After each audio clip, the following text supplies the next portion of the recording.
12 ঘন্টা ধর্মঘটের ডাক বঙ্গ বিজেপির। শিলিগুড়িতে সকাল থেকে রাস্তায় নামলেন বিজেপির শীর্ষ নেতৃত্ব সহ কার্যকর্তারা। বন্ধ সফল করতে শিলিগুড়ির বিধান মার্কেট সহ একাধিক জায়গায় দোকান বন্ধ করতে দেখা যায় পিকেটারদের।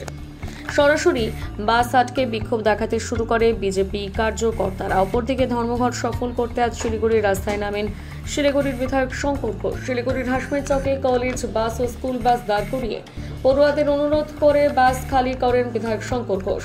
বিধায়কের অনুরোধে বাস থেকে নেমে পড়েন পড়ুয়ারা। এইভাবে প্রায় 4 থেকে 5টি বাস খালি করান এদিন বিধায়ক। Today you can't do and give support to the justice of the RG court. This is the duty of the time. I have you to ban the class.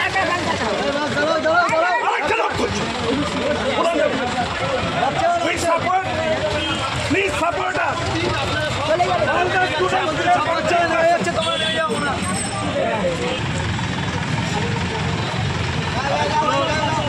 All the এসআইটির ছাত্রছাত্রীরা নেমে এসছে।